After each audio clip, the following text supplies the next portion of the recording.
Welcome to G3 media. ముందుగా headlines చూద్దాం. LB స్టేడియంలో జరిగిన బీజేపీ భాగ్యనగర్ జనసభ పాల్గొన్న నరేంద్ర మోదీ. కాంగ్రెస్ అధికారంలోకి వచ్చాక డబుల్ ఆర్ ట్యాక్స్ పై చర్చ సాగుతోందన్న ప్రధాని. Telangana R tax, Delhi R tax అని విమర్శ.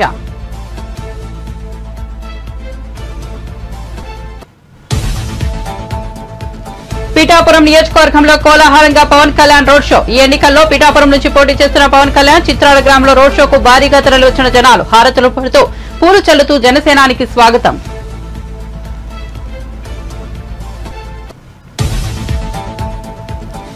గన్నవరంలో ప్రజాగలం సభ. బోరున వర్షంలోనూ సభకు భారీగా తరలివచ్చిన జనాలు. చంద్రబాబు కూడా వర్షంలోనే ప్రసంగించిన వైనం.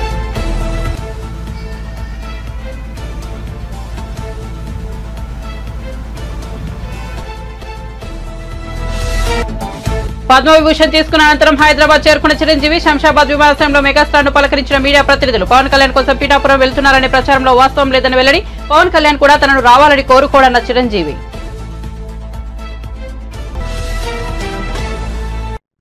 ఇక వార్త వివరాల్లోకి వెళ్తే తెలంగాణలో కాంగ్రెస్ అధికారంలోకి వచ్చాక డబుల్ ఆర్ ట్యాక్స్ పై చర్చ సాగుతోందని. ఒక ఆర్ తెలంగాణ అయితే 2 ఆర్ ఢిల్లీది ప్రధాని మోదీ అన్నారు. తాను ఎవరి పేరు చెప్పకపోయినప్పటికీ ముఖ్యమంత్రి వచ్చి వివరణ ఇస్తున్నారని. తెలంగాణ ఆర్ అంటే రజాకార్ అని పేర్కొన్నారు. ఈ డబుల్ ఆర్ కలిసి హైదరాబాద్ ను తెలంగాణను ఏటీఎం చేసేశారని ఆరోపించారు. రజాకార్ టాక్స్ ఎలా ఉంటుందో పాత బస్తీకి వెళ్తే తెలుస్తుందన్నారు. ఎల్బీ స్టేడియంలో జరిగిన బీజేపీ భాగ్యనగర్ జనసభలో ప్రధాని పాల్గొన్నారు. అందరికీ అక్షయ తృతీయ శుభాకాంక్షలు తెలిపారు. ఈ సందర్భంగా మాట్లాడుతూ తనకు హైదరాబాద్ చాలా ప్రత్యేకమని చెప్పారు. 4 जून को वोट जाता है। आप मुझे बताइए, क्या भारत करप्शन जैसी प्रॉब्लम के साथ आगे बढ़ सकता है क्या? पूरी ताकत से बताइए, बढ़ सकता है क्या? बढ़ सकता है क्या? क्या भारत को लाखों करोड़ के स्कैम करने वाली पार्टियां आगे बढ़ा सकती है क्या? क्या यूथ की एस्पिरेशंस को इग्नोर करने वाली पार्टियां देश का भविष्य बना सकती है? क्या मिडिल क्लास के ड्रीम्स को कुचलने वाली पॉलिटिकल पार्टियां आपका भला कर सकती हैं? क्या हर प्रोजेक्ट में पहले करप्शन का पोटेंशियल खोजने वाली पार्टियां मॉडर्न इंफ्रास्ट्रक्चर बना सकती हैं? तो ये काम कौन का ट्रैक रिकॉर्ड है? लेकिन कांग्रेस का ट्रैक रिकॉर्ड क्या है? क्या जरा इस तरफ से मुझे जो कोई अनजान पंजा कांग्रेस के मैनिफेस्टो में मिडिल क्लास के लिए जरा सा भी विचार नहीं किया गया है। लेकिन ये लोग मिडिल क्लास की कमाई का एक्सरे करके उसे अपने वोट बैंक की और उनको बांटने की घोषणाएं डंके की चोट पर कर रहे हैं। साथियों, आप मुझे बताइए, आपकी जो संपत्ति है उस पर आपके संतानों का अधिकार है कि नहीं है? जरा मुझे सबके सब लोग बताइए, क्या आपकी संपत्ति पर आपके संतानों का अधिकार है कि नहीं है? क्या कोई एक और बात कही है? ही नहीं है। आखिर क्या है idea of India? Idea of India नर में नारायण, जीव में शिव। इंटरनेशनल योग दिवस। भाई और बहनों, हिंदुओं को ये लोग बीसी कोटा के रिजर्वेशन को खत्म करके रिलीजन के नाम पर रिजर्वेशन देना चाहते हैं। इसका बहुत बड़ा प्रभाव जो जीएचएमसी चुनाव में पड़ा था वो हम सब ने देखा है। जिन सीटों पर बीसी समाज का हक था वो उनसे छीन ली गई। జనసేనాని పవన్ కళ్యాణ్ తాను పోటీ చేస్తున్న పిఠాపురంలో రోడ్ షో చేపట్టారు. చిత్రాడ గ్రామంలో పవన్ కళ్యాణ్ రోడ్ షో భారీ స్పందన లభించింది. జనాలు భారీగా తరలిరావడంతో రోడ్డు కిక్కిరిసిపోయింది. మహిళలు హారతులు పడుతూ పూలు చల్లుతూ జనసేనానికి స్వాగతం పలికారు. పవన్ తో పాటు ఈ రోడ్ షోలో Pithapuram TDP in charge SVSN Varma, Kakinada Lok Sabha స్థానం నుంచి జనసేన అభ్యర్థి తంగెళ్ల ఉదయ్ శ్రీనివాస్ కూడా పాల్గొన్నారు. ఈ సందర్భంగా పవన్ మాట్లాడుతూ పిఠాపురం నియోజకవర్గంలో ఉన్న సమస్యలు తనకు తెలుసునని, తాను గెలిచాక వాటిని పరిష్కరిస్తారని, పిఠాపురంను ఒక ఆదర్శ నియోజకవర్గంగా తీర్చిదిద్దుతానని హామీ ఇచ్చారు.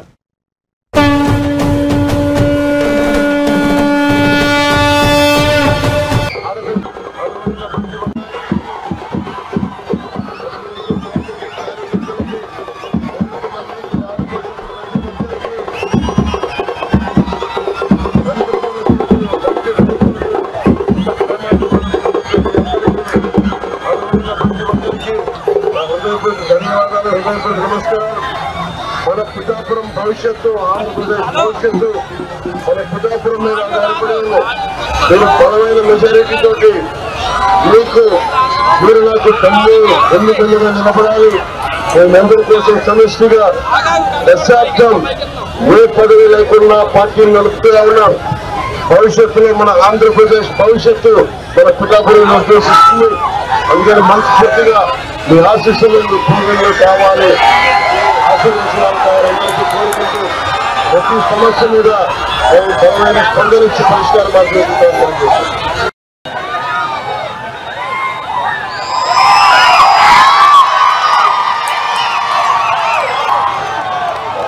మన భవిష్యత్తు, పిల్లల భవిష్యత్తు కోసం మీరు ఓటేస్తుంటే ఒక్క 5 సంవత్సరాల కోసం ఆలోచించడండి. ఈ పెద్ద తరం కోసం ఆలోచించుకుంటాయండి. మనం ఏ కులం, ఏ ప్రాంతం, ఎవరైనా కాదు, మన పిల్లల భవిష్యత్తు కోసం దశాబ్దం నడిపారంటే పిల్లలు దృష్టిలో పెట్టుకోండి. మీరు ఊహించండి, 2047 పెట్టారు, 20 ఏళ్ళ యువకుడు అంటాడు. అప్పటికి ఉపాధి అవకాశాలు ఉండాలి, ఆ ల్యాండ్ ఆర్డర్ బాగుండాలి, ఆరోగ్యం బాగుండాలి, తాగునీరు అన్నీ మనకి ఈజీగా దొరకాలి. అందుకే నేను చేస్తుంది ఒక ఎన్నికల కోసం కాదు, ఒక తరం భవిష్యత్తు కోసం. ఒక తరం భవిష్యత్తు కోసం నిలబడితే తప్ప మనం ముందుకెళ్ళాలి. ఎందుకంటే ప్రతి ఒక్కరికి ధన్యవాదాలు తెలియజేస్తుంటే రాష్ట్రంలో తిరుగుతుంటే నాకు పిఠాపురం ప్రజలు ముఖ్యంగా మన ఏపీలో ఎన్నికల ప్రచారంలో భాగంగా సీఎం జగన్ గుంటూరు జిల్లా మంగళగిరి నియోజకవర్గంలో నిర్వహించిన సభలో పాల్గొన్నారు. మంగళగిరి పాత బస్టాండ్ ప్రాంతంలో నిర్వహించిన ఈ సభకు భారీ సంఖ్యలో ప్రజలు తరలివచ్చారు. ఈ సందర్భంగా జగన్ మాట్లాడుతూ మరో 3 రోజుల్లో కురుక్షేత్రం జరగనుంది. 5 ఏళ్ల భవిష్యత్తును పథకాల కొనసాగింపు నిర్ణయించే ఎన్నికలు పొరపాటున చంద్రబాబు కోటేస్తే పథకాలన్నీ ముగిసిపోతాయని, జగన్ కు ఓటు వేస్తే ఇప్పుడున్న పథకాలు కొనసాగుతాయన్నారు. చంద్రబాబును నమ్మడం అంటే కొండచిలువ నోట్లో తలకాయ పెట్టడమేనని జగన్ ఎద్దేవా చేశారు. సాధ్యం కాని హామీలను గుప్పించి మోసం చేస్తున్నారని ప్రతి ఒక్కరూ ఈ విషయం గుర్తుపెట్టుకోవాలన్నారు. రాష్ట్ర ప్రజల దీవెనలతో తన 59 నెలల పాలనలో గతంలో ఎన్నడూ చూడని మార్పులు తీసుకొచ్చినట్టు వెల్లడించారు. 2.70 లక్షల కోట్ల రూపాయలు బటన్ నొక్కి నేరుగా అక్క చెల్లెమ్మల కుటుంబాల ఖాతాలోకి జమ చేసినట్లు పేర్కొన్నారు. అలాగే 2.31 లక్షల ప్రభుత్వ ఉద్యోగాలు వచ్చాయని గుర్తు చేశారు. గత ఎన్నికల్లో ప్రకటించిన మేనిఫెస్టోలోని 99% హామీలు అమలు చేసిన ప్రభుత్వం తమదేనని పేర్కొన్నారు.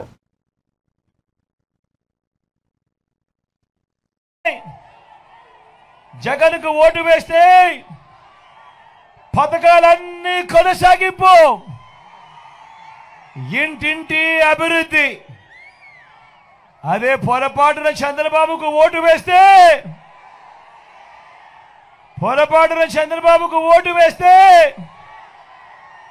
పథకాలన్నీ ముగింపు,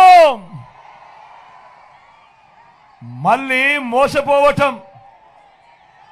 ఇదే చరిత్ర చెబుతా ఉన్న సత్యం. ఇదే సాధ్యం కాని హామీలతో ఆయన ఇచ్చిన మేనిఫెస్టోకు ఇదే అర్థం. పొరపాటున చంద్రబాబుకు ఓటు వేయడం అంటే, పొరపాటున చంద్రబాబును నమ్మటము అనంటే కొండ చిలువ నోట్లో తలకాయ పెట్టడమే అన్నది. ప్రతి ఒక్కరిని కూడా ముందుకు వేస్తే ఓ ఆర్బీకే వ్యవస్థ రైతులను లాయర్లకు కూడా ఈరోజు లా నేస్తం.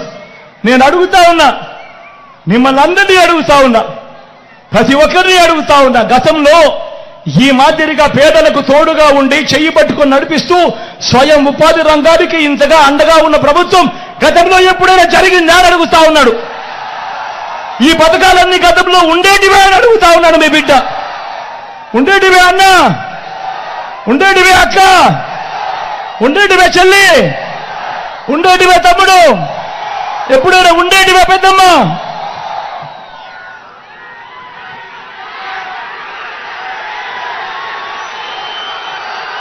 ఏ పేదవాడు అప్పుల పాలు కాకూడదు, ఏ పేదవాడు వైద్యం అందక ఇబ్బంది పడకూడదు, ఏ పేదవాడు వైద్యం అందక అప్పుల పాలయ్యే పరిస్థితి ఏ పేదవాడికి రాకూడదు అని మొట్టమొదటిసారిగా ఈ 59 నెలల కాలంలో గతంలో ఎప్పుడూ జరగని విధంగా ఈ రోజు ఆరోగ్యశ్రీని విస్తరించాం. 25 లక్షల దాకా ఏ పేదవాడికైనా ఉచితంగా వైద్యం, రెస్ట్ పీరియడ్ లో కూడా ఆపరేషన్ అయిపోయిన తర్వాత ఆ పేదవాడికి రెస్ట్ పీరియడ్ లో కూడా ఆరోగ్య ఆసర. ఈ రోజు ప్రతి పేదవాడికి అండగా లెమ్మలు ఎక్కడికి బయటికి వెళ్ళినా కూడా ఇదే చంద్రబాబు నాయుడు గారు 14 సంవత్సరాలు ఆయన అధికారంలో ఉన్నా కూడా ఏ రోజు ఏ పేదకు గుర్తుకొచ్చే ఒక్క పథకము పెట్టలేదు అనంటే, ఏ పేదకు గుర్తుకొచ్చే ఒక్క మంచి కూడా ఆయన చెయ్యలేదు అనంటే ఆయన పాలన ఎలా ఉండేది అని చెప్పి ఒక్కసారి గమనించమని అడుగుతా ఉన్నా. అధికారంలోకి వచ్చేదాకా చంద్రబాబు పాలన అబద్ధాలు, మోసాలు. అధికారం దక్కితే చంద్రబాబు చేసే మాయలు, మోసాలు ఎలా ఉంటాయో ఒక్కసారి ఈ 2014లో ఆయన ఇచ్చిన ఈ పాంప్లెట్ ఒక్కసారి చూడమని కోరుతా ఉన్నా, అడుగుతా ఉన్నా. ప్రత్యేక హోదా ఇచ్చాడా? దాన్ని అమ్మేశారు. మరి నేను అడుగుతా ఉన్నా, ఇలాంటి వాళ్ళని అమ్మచ్చా అని అడుగుతా ఉన్నా. చేస్తా ఉన్నారు. మామూలుగా ఎవరైనా మోసం చేస్తే, ఎవరైనా దొంగతనం చేస్తే దొంగోడు అని చెప్పి కేసులు పెడతాం. ఎవరైనా మోసం చేస్తే చీటింగ్ కేసు మీద చీటర్ అని చెప్పి కేసు పెడతాం. మరి ఎన్నికలు వచ్చిన ప్రతిసారి ఒక మేనిఫెస్టో అంటూ అందమైన ఆశలు. టీడీపీ అధినేత చంద్రబాబు ఉమ్మడి కృష్ణా జిల్లా గన్నవరంలో ఏర్పాటు చేసిన ప్రజాగలం సభకు హాజరయ్యారు. చంద్రబాబు రాకకు ముందు నుంచే గన్నవరంలో భారీ వర్షం పడుతోంది. చంద్రబాబు వేదికపై గొడుగు కింద నిల్చున్నప్పటికీ తడిసి ముద్దయ్యారు. ఈ సందర్భంగా చంద్రబాబు ప్రసంగిస్తూ మే నెలలో గన్నవరంలో వర్షం పడుతోందంటే వరుణదేవుడు కరుణించారని అర్థమని అన్నారు. అనుమానమే లేదు, విజయం మనదేనని ధీమా వ్యక్తం చేశారు. నారా చంద్రబాబు లెక్క పెట్టే వ్యక్తిగా తెలుగుదేశం పార్టీ అభ్యర్థి గన్నవరం కాబోయే ఎమ్మెల్యే యార్లగడ్డ వెంకట్రావు గారు మచిలీపట్నం జనసేన అభ్యర్థి, మిత్రపక్షాలు బలపరిచే అభ్యర్థి బాలశౌరి గారు వర్షంలో తడుస్తూ నాకు స్వాగతం పలికిన తెలుగుదేశం, జనసేన, బీజేపీ కార్యకర్తలు, నాయకులు, ప్రత్యేకంగా మా తెలుగింటి ఆడబిడ్డలు, వరుణదేవుడు మిమ్మల్ని చూస్తే భయపడుతున్నాడు. వర్షాన్ని లెక్క పెట్టుకోలేదు, ఎండలు లెక్క పెట్టుకోలేదు. ఒకే ఆలోచన, గెలిపే ధ్యేయంగా పనిచేస్తున్న మిమ్మల్ని నా గుండెల్లో పెట్టుకుంటానని మీ అందరికీ హామీ ఇస్తున్నా. 2 రోజులే, ఎల్లుండే చివరి రోజు ప్రచారానికి. 3 రోజుల్లో ఎన్నికలు అయిపోతున్నాయి. తాడేపల్లి ప్యాలెస్ లో ఒక సైకో ఉన్నాడు. గన్నవరంలో ఒక పిల్ల సైకో ఉన్నాడు.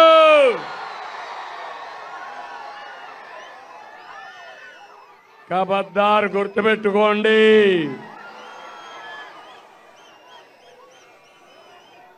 తిన్నింటి వాసాలు లెక్క పెట్టే వ్యక్తి ఇక్కడ ఉండేవాడు. మర్యాద చూశారు కానీ భవిష్యత్తులో ఇలాంటి రాజకీయ రౌడీల్ని తుంగలో దొక్కకపోతే చూడండి తమ్ముళ్ళు అని మీకు హామీ ఇస్తున్నాం.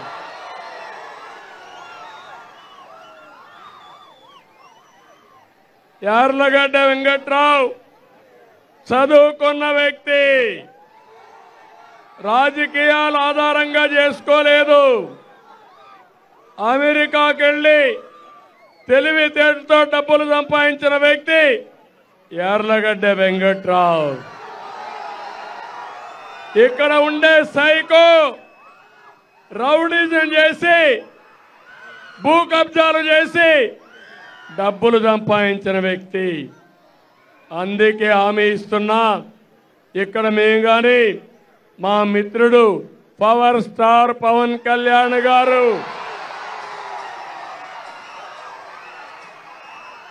ప్రజలు గెలవాలి, రాష్ట్రం నిలబడాలి, మీ పిల్లల భవిష్యత్తు వెలగాలి, అదే మా ఆలోచన. ఆ ఆలోచన కోసమే పనిచేస్తున్నాం. ఈరోజు నేను చూస్తున్నా ఎక్కడ పోయినా ఉధృతంగా ఉంది, ఏమి అనుమానం లేదు. వైసీపీకి డిపాజిట్ కూడా రావు. తాను అడిగిన ప్రశ్నలకు సీఎం జగన్ సూటిగా సమాధానం చెప్పాలని ఏపీపీసీసీ అధ్యక్షులు కడప ఎంపీ అభ్యర్థి షర్మిల డిమాండ్ చేశారు. కడపలో నిర్వహించిన విలేకరుల సమావేశంలో ఆమె మాట్లాడుతూ కంటతడి పెట్టుకున్నారు. రాజకీయ కాంక్షతోనే కడపలో పోటీ చేస్తున్నానని జగన్ అంటున్నారు. నన్ను రాజకీయాల్లోకి తెచ్చింది జగనన్న కాదా? జైల్లో ఉన్నప్పుడు నన్ను పాదయాత్ర చేయమన్నది మీరు కాదా? నా భర్త పిల్లల్ని వదిలేసి 1000 కిలోమీటర్ల మేర పాదయాత్ర చేశా. మీ భవిష్యత్ కోసం నా కాలికి గాయమైనా వెనక్కి తగ్గలేదు. పాదయాత్ర సమయంలో వైఎస్ఆర్సీపీ అంతా నా చుట్టే తిరిగితే నాకే రాజకీయ కాంక్ష ఉంటే వైఎస్ఆర్సీపీని నేను హైజాక్ చేసేదాన్ని కదా. మీ నుంచి పైసా సాయం కోరినట్టయినా నిరూపించగలరా? మీరు వైఎస్ఆర్ కొడుకునని ఎందుకు మర్చిపోతున్నారు? ప్రపంచంలో రాజకీయ విభేదాలు ఉన్న వాళ్ళు చాలా మంది ఒకే కుటుంబంలో ఉన్నారు. వేర్వేరు పార్టీలో ఉండి ఒకే కుటుంబంలో కొనసాగుతున్న వారు చాలా మంది ఉన్నారని షర్మిల ఇటీవలే జగన్ ఇంటర్వ్యూలో చేసిన వ్యాఖ్యలకు కౌంటర్ ఇచ్చారు. కోసం జగనన్న వస్తాడు, జగనన్న మేలు చేస్తాడు, రాజశేఖర రెడ్డి గారి రాజ్యం తెస్తాడు అని కాలికి బలపం కట్టుకుని తిరిగిన దాన్ని నేను కాదా? నా బిడ్డల్ని, నా కుటుంబాన్ని పక్కన పెట్టి రోడ్ల మీదనే నెలల తరబడి మీకోసం త్యాగం చేసిన దాన్ని నేను కాదా? ఆఖరికి నా కాలు ఇంజరీ అయితే కూడా అతి వేగంగా ఫిజియోథెరపీ చేసి మళ్లీ వెంటనే చేయాలి అని తాపత్రపడి చేసింది మీకోసం నేను కాదా? మరి నేను ఇన్ని త్యాగాలు చేసినా కూడా నాకు రాజకీయ కాంక్ష ఉంది అని మీరు అంటున్నారే, నాకే గనక రాజకీయ కాంక్ష ఉంటే నేను పొందాలనుకున్న పదవి, పోస్టు మీ పార్టీలో నేను మొండిగానైనా పొందగలను. వివేకానంద రెడ్డి గారి లాంటి వాళ్ళు నాకు అండగా నిలబడ్డానికి, నన్నే ఎంపీని చెయ్యాలి అని ఎంతో మంది మీ పార్టీలోనే ప్రయత్నించిన వాళ్ళు కూడా ఉన్నారు. వాళ్ళందరి అండా చూసుకొని నేను ఏ రోజైనా మీకు రిబెల్ చేశానా? నాకు రాజకీయ కాంక్ష గాని డబ్బు కాంక్ష గాని ఉంది అని మీ మనస్సాక్షిలో మీరు నిజంగానే నమ్ముతున్నారా? నాకు రాజకీయ కాంక్ష మీకోసం మీతో ఉన్నంత కాలం, మీరు ముఖ్యమంత్రి అయినంత వరకు నాకు రాజకీయ కాంక్ష లేదు, నాకు డబ్బు కాంక్ష లేదు. నేను ఏం చేసినా మీకోసం చేశాను, నేను త్యాగం అనుకొని చేశాను, నా అన్న కోసం అనుకొని చేశాను. మీరు ముఖ్యమంత్రి కావాలని, రాజశేఖర రెడ్డి గారి సంక్షేమ పాలన మళ్ళీ మీరు తీసుకొస్తారు అని నమ్మి చేసిన విషయం వాస్తవం కాదా? మన ఇద్దరము నమ్మే బైబిల్ మీద ఒట్టేసి నేను చెప్పగలను, నాకు రాజకీయ కాంక్ష గాని డబ్బు కాంక్ష గాని ఏ ఇతర ఆశ లేకుండా, ఆశించకుండా ఏ ఒక్క రోజైనా మిమ్మల్ని ఒక పదవి గాని ఒక పోస్ట్ గాని నేను అడగకుండా మీకోసం చేశాను, ఇది నిజం అని నేను బైబిల్ మీద ప్రమాణం చేయగలను. మీరు అదే బైబిల్ మీద ప్రమాణం చేసి నేను మిమ్మల్ని ఈ పోస్ట్ అడిగానని గాని, ఈ పదవి అని అడిగానని గాని మీరు ప్రమాణం చేయగలరా? నాకు రాజకీయ కాంక్ష ఉంది అని గాని, డబ్బు కాంక్ష ఉంది అని గాని మీరు రుజువు చేయగలరా? అసలు మనిషి మంచితనాన్ని గుర్తించడం రాజశేఖర రెడ్డి గారి దగ్గర నుంచి మీకు ఎందుకు రాలేదు? ఏదైనా ఒక లావాదేవీ కోసం, ఏదైనా ఒక లాభం కోసం ఆలోచన చేసే మనిషి కాదు రాజశేఖర రెడ్డి గారు. ఆయన బిడ్డను నేను ఆయన హృదయానికి దగ్గరగా, ఆయన మాటలు వింటూ ఆయన హృదయంలో హృదయంగా పెరిగిందని ఆయన ఆశయాల కోసం ఆయన ఏ రకంగా అయితే త్యాగం చేసే మనసు ఆయనకుందో ఆ రకంగానే నేను కూడా ఆలోచన చేయాలి, ఆ రకంగానే మీకు నేను సహాయపడాలి. అంత నిస్వార్థంగా మీకోసం నేను త్యాగం చేశాను, మీకోసం నేను నిలబడడం జరిగింది. ఎంత బహిరంగంగా రాజకీయ కాంక్ష వల్ల నెపోటిజం అంటున్నారే. రాజశేఖర రెడ్డి గారి రాజకీయాలలో ఉంటే వివేకానంద రెడ్డి గారు కూడా ఆయన పక్క రాజకీయాలలో ఉన్నాడు. రాజారెడ్డి గారు కూడా రాజకీయాలలో ఉన్నాడు. రాజారెడ్డి గారి భార్య మా జేజీ జయమ్మ కూడా రాజకీయాలలో ఉంది. సౌభాగ్యమ్మ కూడా రాజకీయాలలో ఉంది. అందరూ ఒక్కొక్క పదవి వాళ్ళ టైంలలో చేసిన వాళ్ళు. వాళ్ళంతా ఒకే జనరేషన్ కు చెందిన వాళ్ళు. జగన్మోహన్ రెడ్డి గారు నెపోటిజం గురించి మాట్లాడుతున్నారు. మరి ఆ టైంలో నెపోటిజం ఉన్నిందా? అమ్మా, నేను పాలిటిక్స్ లోకి రావాలి అన్న కోరిక నాకు కాదు, కానీ మిగతా అందరికి చాలా మందికి ఉంది.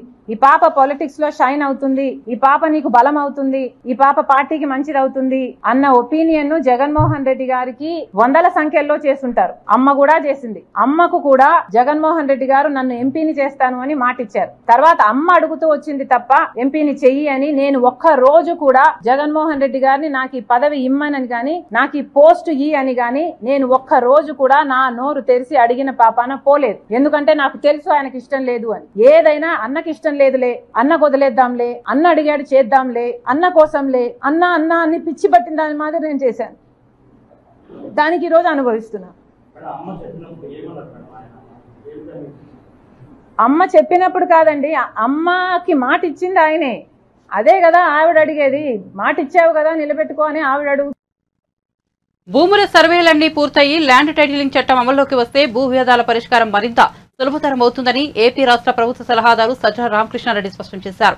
ఎన్నికల్లో లబ్ధి పొందేందుకు చంద్రబాబు ల్యాండ్ టైటిలింగ్ చట్టంపై కావాలని దుష్ప్రచారం చేస్తున్నారని ఆయన మండిపడ్డారు. కేంద్రం తెచ్చిన ల్యాండ్ టైటిలింగ్ చట్టానికి నాడు చంద్రబాబు ప్రభుత్వమే పూర్తిగా ఆమోదముద్ర వేసిందని ఆయన గుర్తు చేశారు.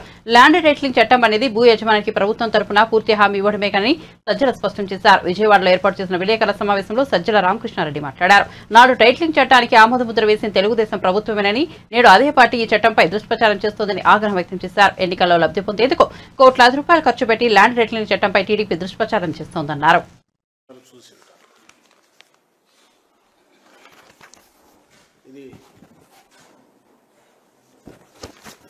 ఇది చూస్తే సహజంగానే ఏదో జరిగిపోతుంది, ప్రళయం వస్తుందేమో, ఏమైపోతుందో అనేది పెట్టారు. కానీ ఇది ప్రకటన అనడం నేను తప్పు. ఎక్కడ కానీ పొరపాటున మీరు గమనిస్తే అడ్వర్టైజ్మెంట్ అని కానీ ఎవరు ఇష్యూ చేశారో తెలియదు. మరి ఇది రామోజీరావు భయపెడుతున్నాడా, ఇంకొకరు భయపెడుతున్నాడో దీంట్లో తెలియదు. ఇది రామోజీరావు పత్రిక కాబట్టి రామోజీరావు అనుకోవాలి. పోనీ అలా అనుకుందామంటే రాధాకృష్ణ అదే పెట్టాడు. దీంట్లో కూడా ఎక్కడా లేదు, ఎవరిచ్చారో లేదు ఈ భయపెట్టే ప్రకటన. కింద చంద్రబాబు ఉన్నాడు కాబట్టి, ఈ గుర్తులు ఉన్నాయి కాబట్టి ఇది వీళ్ళు ఇచ్చారని అనుకోవాలి. ఏం రాశారంటే దీంట్లో, మీ భూమి మీది కాదు, ల్యాండ్ టైటిలింగ్ చట్టంతో జరగబోయేది ఇదే, జగన్ దుర్మార్గ చట్టంతో కింద కొన్ని, మళ్ళీ బాబుని రప్పిద్దామని అన్నారు. వీళ్ళ దిక్కుమాలిన దీనిల కోసం ఏ రకంగా ఎక్కడికి జారుతుపోతున్నారనేది చూడాలంటే ఇది ఒకటి. దీంట్లో ఇచ్చారు, ఇది జనరల్ పత్రిక ప్రకటన. ఎక్కడ కానీ ఎవరు ఇచ్చారో లేదు, అడ్వర్టైజ్మెంట్ అనేది లేదు. ఒక్క ఈ పత్రికలో మాత్రమే వాళ్ళ పాలసీ అనుకుంటా అడ్వర్టైజ్మెంట్ అని ఉంది, రాశారు. ఇష్యూడ్ బై తెలుగుదేశం పార్టీ అని ఇక్కడ ఉన్నారు. అంటే నేను దీంతోనే ఎందుకు మొదలు పెడుతున్నా అంటే, ఒకటి దీంట్లో ఉన్న కంటెంట్, వీళ్ళు మనుషుల పిశాచాల, రాక్షసులు కూడా కాదు. ప్రజల జీవితాలతో ఎందుకు ఆడుకోవాలనుకుంటున్నారు? ప్రజల జీవితాలతో, రాష్ట్ర ప్రజల జీవితాలతో ఏమాత్రం ఎంతో కొంత ఆస్తి ఉన్నా, స్థిరాస్తి ఉంటే వాళ్లను భయపెట్టి భయభ్రాంతములు చేసి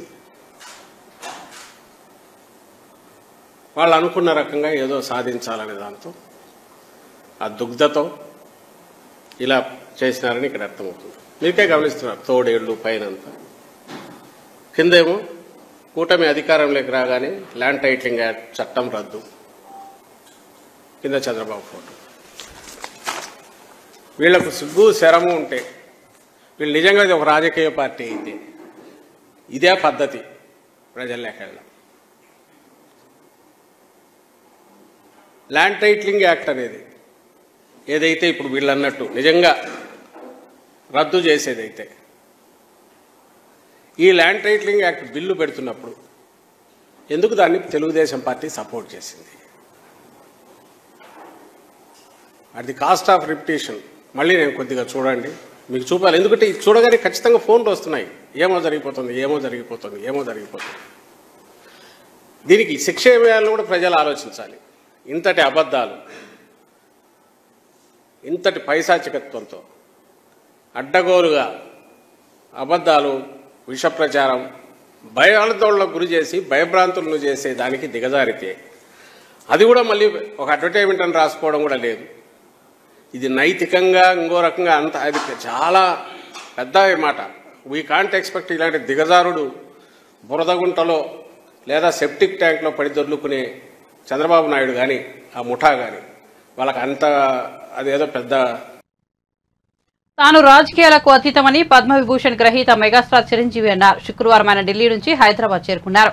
భారత రెండో అత్యున్నత పురస్కారాన్ని అందుకున్నారు. హైదరాబాద్ చేరుకున్న చిరంజీవిని శంషాబాద్ విమానాశ్రయంలో మీడియా పలకరించింది. ఈ సందర్భంగా ఆయన మాట్లాడుతూ తాను రాజకీయాలకు అతీతంగా ఉంటానని చెప్పారు. తాను తన తమ్ముడు పవన్ కళ్యాణ్ కు మద్దతుగా పిఠాపురం వెళ్తున్నాననే ప్రచారంలో వాస్తవం లేదన్నారు. పిఠాపురానికి తాను రావాలని కళ్యాణ్ కోరుకోడన్నారు. కళ్యాణ్ బాబు ఎప్పుడూ బాగుండాలని, జీవితంలో అనుకున్నది సాధించాలని కోరుకుంటానన్నారు. మా తమ్ముడు రాజకీయంగా ఎదగాలని మా కుటుంబం మనస్ఫూర్తిగా కోరుకుంటోందన్నారు. స్వర్గీయ ఎన్టీఆర్ భారతరత్నకు అర్హులు అన్నారు. కూటమి ప్రభుత్వం వస్తే ఎన్టీఆర్ కు భారతరత్నపై ఆలోచన చేయాలని కోరారు.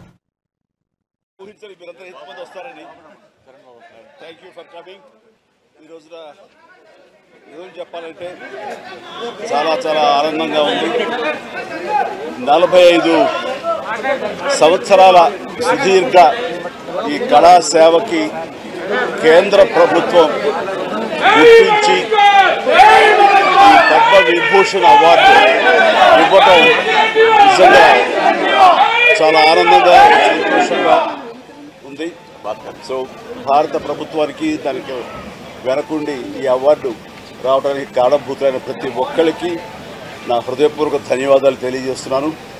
అండ్ ముఖ్యంగా ఈ అవార్డు రావటం వెనుకాల నా కృషి, నా కళాసేవ, ఈ సమాజానికి ఎంతో కొంత ఇతోధికంగా నేను చేసినటువంటి సేవలు ఇవన్నీ పక్కన పెడితే నన్ను గుండెలో పెట్టుకుని ఆదరించి ప్రేమించినటువంటి నా అభిమానులు, అలాగే ప్రేక్షకులు, అలాగే నాకు ఎన్నో అవకాశాలు ఇచ్చి ఈ రోజున నన్ను నేను ఇలాగా తీర్చిదిద్దుకోవడానికి కారణభూతమైనటువంటి నా డైరెక్టర్స్కి, నా నిర్మాతలకి, నా ఇతర టెక్నీషియన్స్కి, ప్రతి ఒక్కరికి ఎవరైతే దోహదపడ్డారో ప్రతి ఒక్కరికి నేను ధన్యవాదాలు తెలియజేసుకుంటూ ఈ అవార్డు ఇదంతా వారి సహకారం, నేను ఈ ఎత్తుకు ఎదగడానికి కారణమైనటువంటి వారందరిది.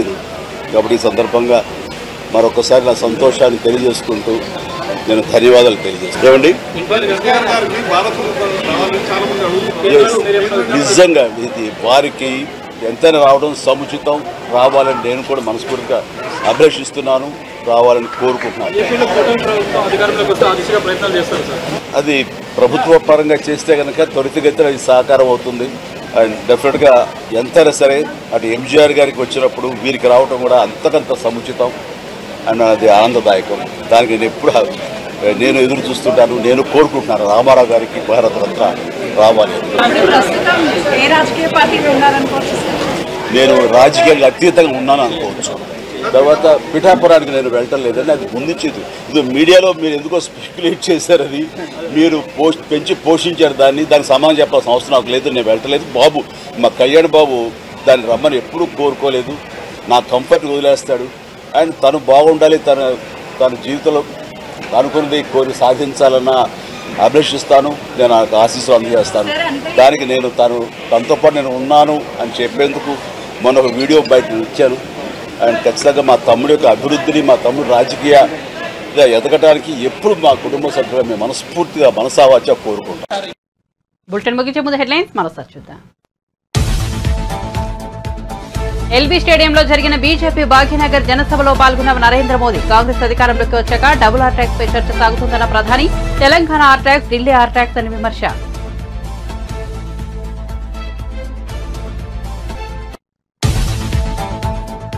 పిఠాపురం నియోజకవర్గంలో కోలాహలంగా పవన్ కళ్యాణ్ రోడ్ షో. ఈ ఎన్నికల్లో పిఠాపురం నుంచి పోటీ చేస్తున్న పవన్ కళ్యాణ్ చిత్రాడ గ్రామంలో రోడ్ షోకు భారీగా తరలివచ్చిన జనాలు హారతులు పడుతూ పూలు చల్లుతూ జనసేనానికి స్వాగతం.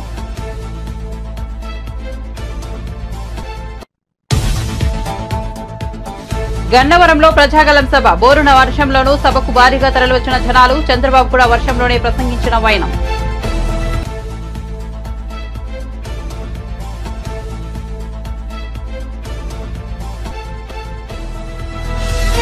పద్మవిభూషణ్ తీసుకున్న అనంతరం హైదరాబాద్ చేరుకున్న చిరంజీవి శంషాబాద్ విమానాశ్రయంలో మెగాస్టార్ ను పలకరించిన మీడియా ప్రతినిధులు పవన్ కళ్యాణ్ కోసం పిఠాపురం వెళ్తున్నారనే ప్రచారంలో వాస్తవం లేదని వెల్లడి. పవన్ కళ్యాణ్ కూడా తనను రావాలని కోరుకోడన్న చిరంజీవి. మరిన్ని అప్డేట్స్ కోసం చూస్తూనే ఉండండి G3 మీడియా.